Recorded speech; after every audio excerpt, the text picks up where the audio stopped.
He was betrayed by his own brothers, stripped of his kingly coat, and thrown into a pitch-black pit. They thought they were burying his destiny, but they were actually planting a seed. In the ancient sun-drenched lands of Canaan, a family's destiny hung on a thread of bitter envy. Joseph was the 11th son of the patriarch Jacob, the firstborn of his most beloved wife, Rachel. To Jacob, Joseph was a radiant reminder of true love. To his 11 older brothers, he was a constant shadow over their own hard labor. The divide was made visible in a single gift, a magnificent ornate coat of many colors, woven by Jacob exclusively for his favorite child. While the brothers bled and sweat in the fields as weary shepherds, Joseph walked pristine, draped in a kingly shroud of preferential treatment. In the quiet corners of the tents, hatred began to fester, like an untreated wound. But the true spark to the kindling was born in the night. Gifted with the divine ability to perceive the future, Joseph experienced two vivid dreams. He saw sheaves of grain in the field, with his brothers' sheaves bowing down to his own. He saw the sun, the moon, and 11 stars prostrating before him in the heavens. When he shared these visions in his youthful naivety, the fragile peace shattered. His brothers saw an arrogant boy craving absolute dominion over them. Even his doting father rebuked him.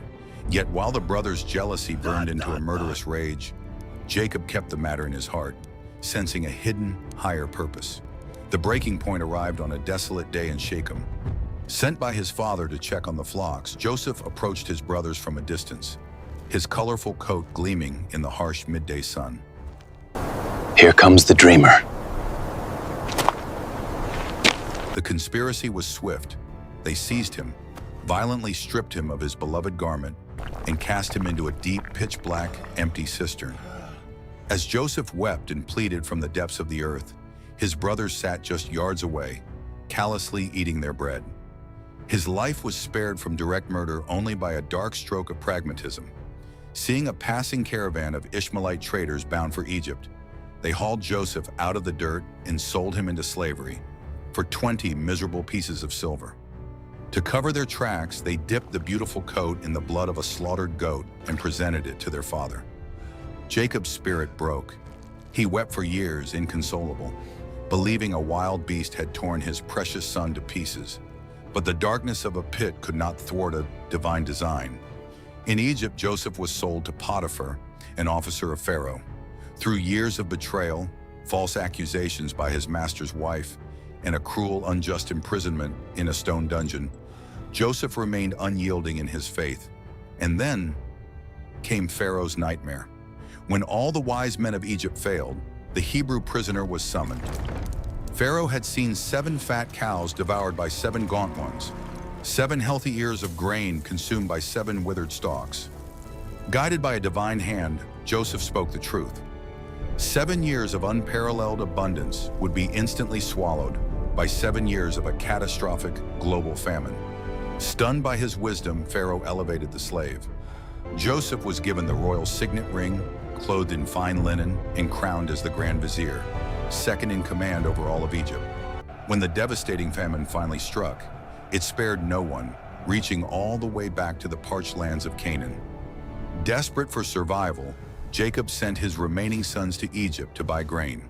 When the brothers arrived, they fell to the floor, bowing flat before the majestic Egyptian ruler, completely oblivious that this powerful lord was the very boy they had betrayed 22 years ago. The childhood dream had come to pass. Joseph tested their hearts, and finding true remorse, he could no longer contain his grief. In a flood of tears that echoed through the halls of the palace, he revealed his identity. The brothers froze in absolute terror, expecting execution. But instead of vengeance, they received an embrace. Do not be angry with yourselves. What you intended for evil, God intended for good, to preserve many lives. The fractured family was reunited. Jacob was brought to Egypt, beholding his lost son alive and reigning in glory before his final days. It was a testament written in the stars and carved into history that even the darkest human intentions cannot chain a destiny forged by divine providence. Out of betrayal came salvation. Out of hatred, a lasting reconciliation. If this powerful reminder set your soul on fire today, don't keep it to yourself. Hit that like button, subscribe for more legendary stories, and share this video right now with someone who needs to break out of their pit today.